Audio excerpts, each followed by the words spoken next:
परिसाद गुरुसाद तारकसाद प्रीते प्रेमानंदे हरि बोलो हरि बोलो।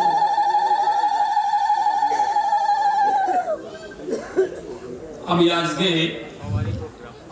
যিনি মঞ্চেশ্বর মঞ্চে অধিষ্ঠিত সেই শ্রী শ্রী ঠাকুরের উত্তরসূরি আজকে সম্পদ ঠাকুর মহোদয় উপস্থিত আছেন। আমি সর্বপ্রথমে তার শ্রীচরণে প্রণাম জ্ঞাপন করছি এবং সাধু গুরু মহন্ত মতুয়া ভক্তবৃন্দ সহ শ্রী তারকধাম থেকে সেই তারক ঘোষার উত্তরসূরি যে যুগল মূর্তিতে একীভূত আসনে আজকে সোয়াবান সহ আমি সকল ভক্তবৃন্দকে প্রণাম রাখছি। আমার প্রণাম গ্রহণ করেন। কথা দীর্ঘায়িত না করে আমি কথা দীর্ঘ টানব না। আমি শুধুমাত্র দুই একটি কথা বলেই আমি কথা শেষ করতে যাচ্ছি। আজকে হলেন আমাদের হোলি খেলা, এখানে যে বক্তব্য ধারা সেই ধারাবাহিকতার পরে আমি কোনো কথা বলতে পারি না, যেহেতু আমি তেমন বক্তা নই, তেমন শিক্ষিত নই, তেমন শাস্ত্রজ্ঞানী নই। আজকে আমি ধারাবাহিকতা ছেড়ে দিয়েই দুটি কথা বলবো। সে হলো শ্রীধামে আজকে কিন্তু হোলি খেলা হচ্ছে, বলেন কি হচ্ছে না? হ্যাঁ, তার প্রমাণ সম্পদ ঠাকুর তার ললাটে দেখেন আজকে ওই রঙের দাগ। হোলি খেলা চলছে, ফাগু খেলা চলছে, ভাগ খেলা চলছে, যেটা গুরুচাপ চলিতে আছে। কেন এই খেলা চললো শ্রীধামে? এই শ্রীধামে এই খেলা আজও চলছে, কেন চলছে? সেখান থেকে আমি দুটি কথা বলছি। দেখেন, যখন শ্রীকৃষ্ণ আর রাধাকে নিয়ে দোলায় উঠবেন, ঝুলন দোলায় উঠবেন, অনেক কথা এখানে হয়ে গেছে, সেসব কথা দিয়ে দরকার নাই। ঝুলনে উঠলেন, তখন সকলেই দেখলেন, কিন্তু ধরিত্রী দেবী বললেন আমি তো দেখতে পারলাম না। উনি একটা উকি মারলেন, যখন একটা উকি মারলেন একটা ধাপ হয়ে গেল, উনি তাও চরণ পেলেন না, আর একটা উকি মারলেন, আর একটা ধাপ হয়ে গেল, আর একটা উকি মারলেন, আর একটা ধাপ হয়ে গেল। এই তিনটি ধাপ দিয়ে আমাদের দোল পিড়ি তৈরি করলে হয়। আমাদের যারা সাংখ্যদর্শী তারা কি বলছে? তারা বলছে 5টা 7টা 9টা, 9টার উপরে নাই, 11টা বড় বিশেষে দেয় না। তাহলে 3টা 5টা 7টা 9টা ধাপ করে সেখানে দোল পিড়ি তৈরি করে তারপরে রাত্রিবেলায় বুড়ির ঘর পুরানো হয়। এই একটা যুগের লীলা নয়, এই কাহিনীটা একটা যুগের লীলা নয়, এই লীলাটা হয়েছে 70 যুগ থেকে।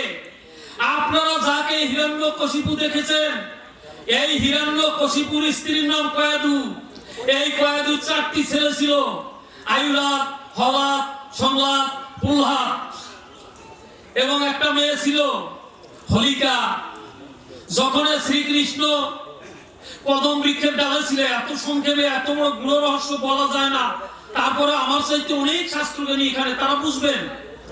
তখন যমুনাতে জল আনতে যায়, তখনই মেরাসুর বা মেড্ডাসুর দত্ত নামে শ্রী রাধাকে অত্যাচার করতে সেখানে যায়।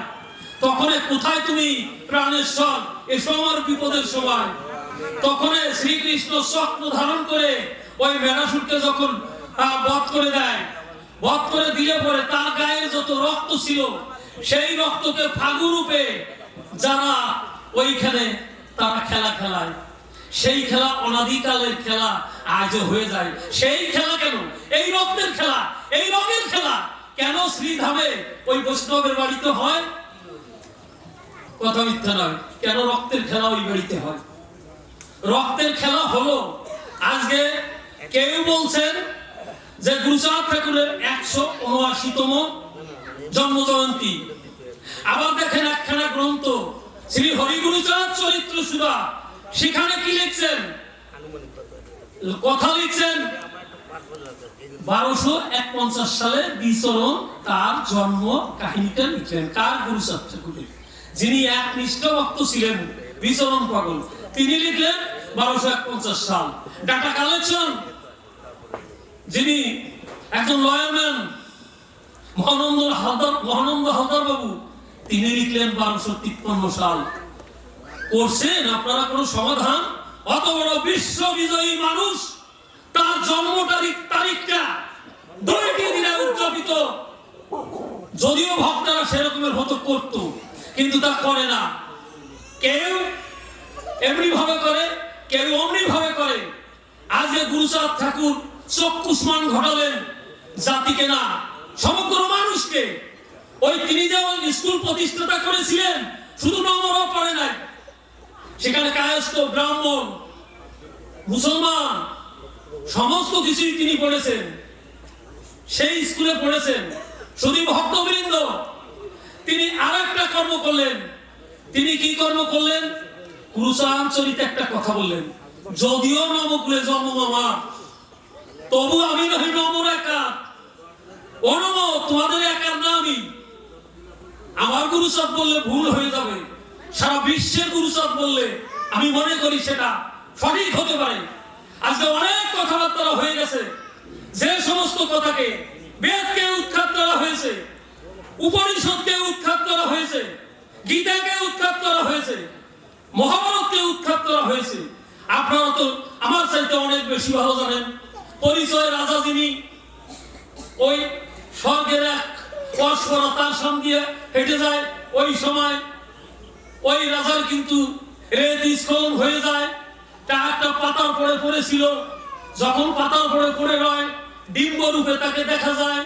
ওই ডিম্ব রূপে যখন দেখা গিয়েছিল, তখন একটা শাসান পাখি, বাস পাখি ওই ডিম্বটাকে নিয়ে ওই গঙ্গার পথে চলে যায়। যখন গঙ্গার পথে যেতেছিল, আবার একটা পাখি এসে তাকে তাড়া দিল, ওই পাতা থেকে ওই রেতটুকু ঝরে যায়।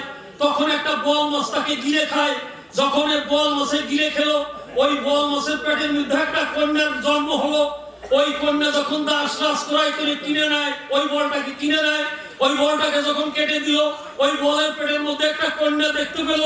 সেই কন্যাটাকে নাম রাখলো মৎস্যগন্ধা, যারে কয় পরাশর যিনি, ওই বশিষ্ঠের বংশধর, ব্রহ্মার বংশধর তিনি। ওই খেলা দিতে যায়, তখন ওই নদীর মাঝে তখনই কুয়াশাকে ডাক দেয়। কুয়াশাকে যখন ডাক দিল, পরাশর তার গর্ভদান দিল। সেই গর্ভে কিন্তু বিবাহিত কালে বেদব্যাসের জন্ম হয়। এই কথা যদি বলা যায়, তাহলে কি করে সেই বেদব্যাস আবার বৃন্দাবন দাস হয়, সেই বেদব্যাস আবার ব্যাসদেব হয়, সেই বেদব্যাস আবার হরিলীলায় তার গুসাই হয়ে যায়। সেই শাস্ত্রকে যদি উৎখাত করা হয়, যে বেদান্ত থেকে, বেদ থেকে তার গুসাই শাস্ত্র টেনে এনে জনসমাজে ছড়াই দেয়, সেই তারক গোসাই কে ওই বেদব্যাস তারক গোসাই হয়ে যখন ওরাকান্দিতে জন্ম নেয়, আমার ক্ষুদ্র মতে 29 খান বই কথা ওই লীলামৃতের মধ্যে হয়। গীতার প্রথম শ্লোক ছাড়া কোনদিন লীলামৃত তৈরি করা সম্ভব হতো নয়। তারক গোসাই ছিলেন যিনি, একেবারে ধারালো অস্ত্র তিনি। আজকে তার মুখে বেদ মাত্রা হয়। যখন তিনি ওই লীলামৃত লিখতে যায়, ওই সরস্বতী যিনি কৃপা করেছিলেন তাকে, তিনি সরস্বতীর কৃপা পেয়ে তিনি সেই শাস্ত্র লিখে যায়।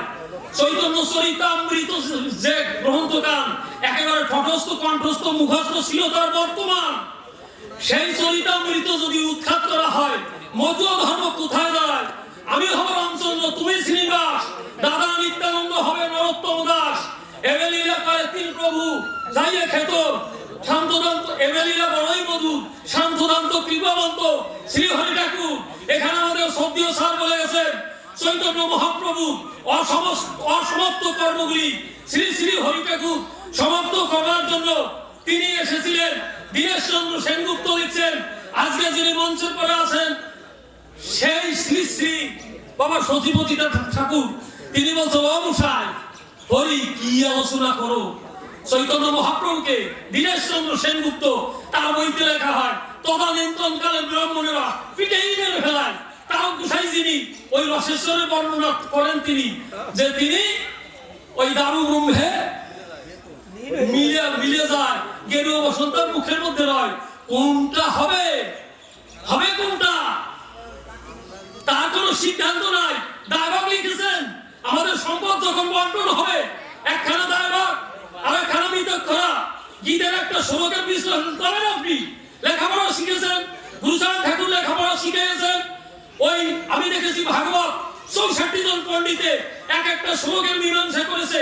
আপনি নবকুলে জন্মগ্রহণ করেছেন, আপনি বিদ্বান হয়েছেন, আপনি পণ্ডিত হয়েছেন, আপনি আদ্যতত্ত্ব কাব্যতীর্থ ষড়ঙ্গ বেদাঙ্গ পতঞ্জল সমস্ত দর্শন মুখস্থ করেছেন। আপনি ওই বেদ থেকে একটা শ্লোক নিয়ে আপনি জাতির জন্য একভাবে বিশ্লেষণ দেন। ওই অস্ত্র নিয়ে আমরা যাদের সঙ্গে বুঝতে পারি, খালি হাতে কোনোদিন বোঝা যাবে না। এই জন্য আমার ক্ষুদ্র জ্ঞানে বলে যে আপনারা যখন বিদ্বান হয়েছেন তখন আমাদের দাবাগ লিখেন, আমাদের মৃতকরা লিখেন, আমাদের জাতির ইতিহাস লিখেন, তারপরে হাত দেন। আমার অনেক কথা ছিল, আমি ভাবনা এনে আমার কথাকে আমি এইখানেই বিশ্রাম দিলাম। পরবর্তীতে যদি হয় আবার বলবো, মানে মহতের অপমান হতে পারে। যেখানে তারকুশায়ের উত্তরসূরি বসা, যেখানে ঠাকুরের উত্তরসূরি বসা, আমি এক ধ্বংসে পাগলের মতন বক্তব্য দিব, সেই বক্তব্য কোনোদিন বক্তব্য হবার নয়। আমি একটা কথাই বলতে চাই, শাস্ত্র থেকে ছিটকে পড়লে, বেদ থেকে ছিটকে পড়েছিল, ওই বৌদ্ধ ধর্মের সৃষ্টি হয়েছিল, আবার বৌদ্ধ ধর্মের সৃষ্টি হবে। বেদ থেকে ছিটকে পড়ে যদি বৌদ্ধ ধর্মের সৃষ্টি হতে যায়, ওই পুরায় যার ভিত নাই সেই ধর্ম কোনোদিন ধর্ম হবার নয়। এই কথা আমার বলে শেষ হলো। গুরুচাঁদ ঠাকুর বলেছিল, সূক্ষ্ম সনাতন ধর্ম যাজনের জন্য। আমার বাবার সেই গৌরঙ্গ কলেবর ত্যাগ করে আবার হরি ঠাকুর হলো অনর্পিত চরিং সিরাত করুণাবতীর্ণ কলম সমাপ্তই তুমুন্নত উজ্জ্বল রসন সভক্তি শ্রিয়ম হরি পুরাট সুন্দর দুটি কদম্ব সদা হৃদয় স্ফুরত শশীনন্দন এই অনর্পিত ধন দিতে জন্য এসেছিল জীবের ঘরে ঘরে, সেই ধন দেওয়া হলো না, তিনি আবার পুনরাবর্তন করবেন। তার প্রমাণ অশ্বিনী গোসাই লয়। এবার পূর্ববঙ্গ বাকি ছিল, পুরাইতে ভক্তের বাঞ্ছা পূর্ণ এলো, সঙ্গে লয়ে ভক্তগণ ও প্রেমের অশেতে মগন, জগতে প্রেম সুধা করে বরিশন। আমি আর গানটি গাইতে চাই না। 1905 সালে বঙ্গভঙ্গ আন্দোলন হয়ে এইখানে এই দেশটাকে পাণ্ডবর্জিত দেশ বলা হয়। রাজেন্দ্র কলেজের যিনি প্রভাষক ছিলেন অরবিন্দু বাবু, আমি ছোট ঠাকুরের সঙ্গে ওই জসিমউদ্দিনের ওই জলসায় যখন গান করতেছিলাম, ভূতলে চাপ দেবেছে ভুবন মোহন, অরবিন্দু বাবু বলেছিল, আপনি কি বলতে চান যে ওরাকান্দির আগে এই দেশে কোনো সাধু মহতের আগমন হয় নাই? আমি অশ্বিনী গোসাই বলেছেন 1905 সালে বঙ্গভঙ্গ আন্দোলনের পরে একমাত্র শ্রী শ্রী হরিচাঁদ গুরুচাঁদ ব্যক্তিকে এই পূর্ব বাংলায় কোনো সাধু মহতের আগমন হয় নাই, কোনোদিনও হয় নাই। সেই আগমন বার্তাকে আমরা সুসংবাদ জানাই, আমরা প্রণাম জানাই। আমরা শাস্ত্র বিরোধী কথা বলতে জানি না, যদিও অশিক্ষিত হই তাহলে আমরা ছিটকে পড়বো। আমাদের শুধুমাত্র নবজাতি না, আমরা দেশে আমাদের সম্মুখে মুসলিম আছে, বৌদ্ধ আছে, খ্রিস্টান আছে, আরো বিভিন্ন জাতি আছে, বিশ্ব আছে। তাদের কাছে দিয়ে যদি আমাদের দাঁড়াতে হয় তাহলে সর্বপ্রথমেই আমাদের বেদ উপনিষদকে নিয়ে দাঁড়াতে হবে। ওই বেদ উপনিষদকে দিয়ে আমাদের হরিচাঁদ গুরুচাঁদকে দাঁড় করাতে হবে, তাহলে বিশ্বের ভিত হবে পরিষ্কার ভিত। এই কথা বলে আমার কথা শেষ হলো। হরিচাঁদ গুরুচাঁদ প্রেমানন্দ একবার হরি হরি বলো। জয় হরি বল, জয় হরি।